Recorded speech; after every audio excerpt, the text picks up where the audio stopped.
Volcanic activity or catastrophic events some 28 million years ago, as we have measured in areas of North Mexico, where the surface of the earth changed, allowing volcanic openings and porous materials to construct, as it were, underground cavities. Into these cavities, members of the human society found shelter from the noxious poisons and gases and orders of destruction that took place rather suddenly.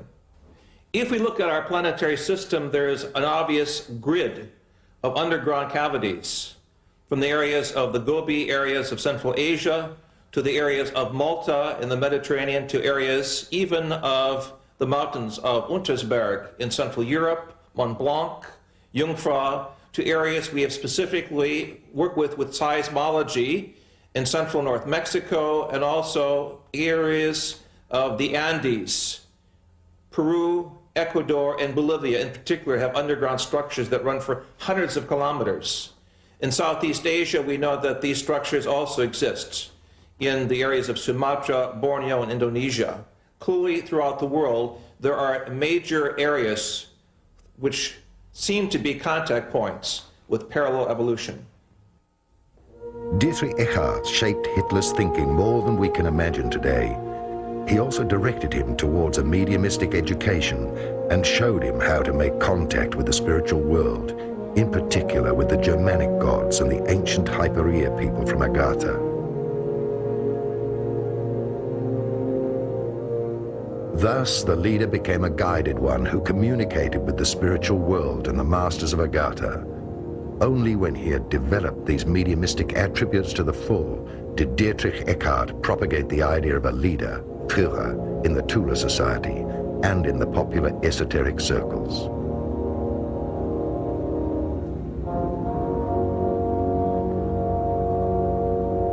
Already in the First World War, the German military sent various expeditions, which later were known as German colonies. Some esoteric followers, like General Ludendorff, who had access to the foundations and connections to the secret orders and castles, supported the expeditions and their search for the lost cities and treasures of the old Atlantean high cultures.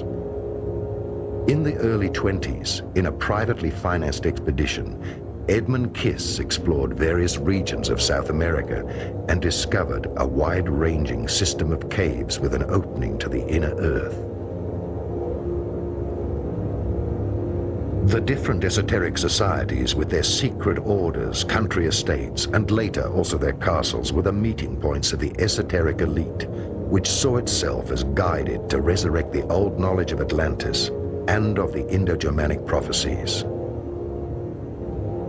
The society that dealt with the lost technology of the gods and their impelling force was the so-called Friel Society. This society collected all the information dealing with the technology of polarity and levitation.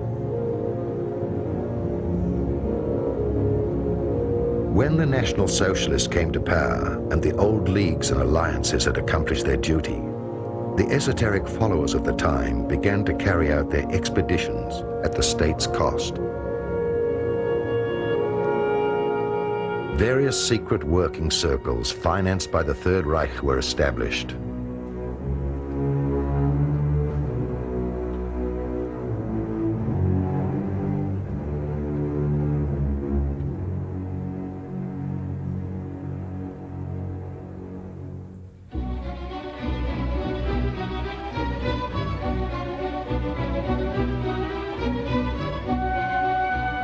The committee of the group, Heirs of the Ancestors, was concerned with the study of races, and some high esoteric followers were contracted to investigate the past of the Aryan race with ordinary archaeologists and scientists.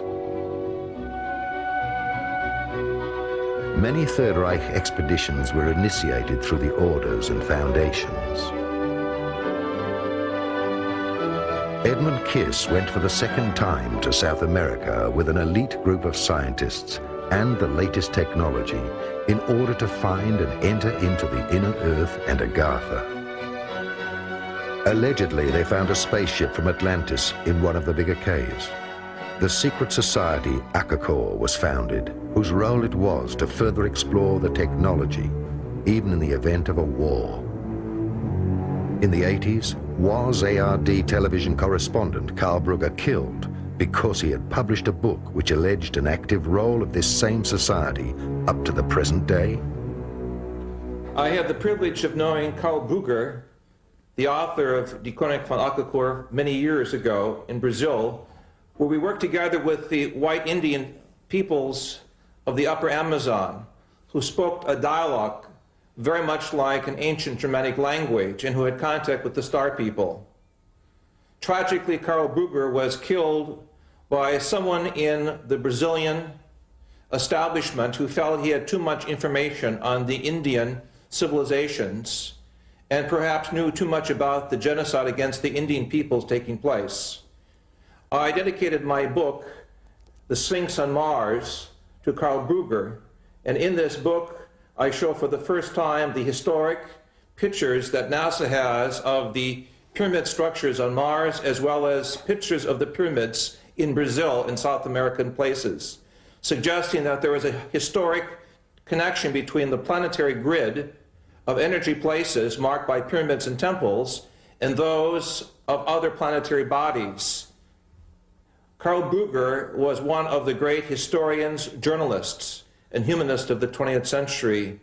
It is very important for each of us to try to get in contact with his teaching, his legacy, because it forms the connecting link between the Indian peoples, the earlier Atlantean-type peoples, or what is called in Central America the Atlans, the great giants who are blonde, and the European peoples, to show a connecting bridge between civilizations and centuries. The Chronic also refers to the coming of the extraterrestrial peoples, according to the Indians, at the beginning of the 21st century, due to the misuse of science, the destruction of the planetary environment, the imbalance of knowledge, what we call Western civilization, the Untergang des Auslands, will come to a quick change with the appearance of the Star people. And for this reason, we must keep our eyes and ears open to the signs from space of a new communication system, connected also with the teachings of the Indian peoples. The South American Indians of the Andes recognize UFOs as brothers from the sky who have always been there, who are there today. They are not any more unique than an airliner flying overhead with passengers aboard. To them, the brothers from the sky have always been there. They do make contact with the Indians, and they do treat people in remote areas where they cannot get to doctors. They heal them, they treat them medically, they interact with the Indians and with primitive people, both in the high plains and the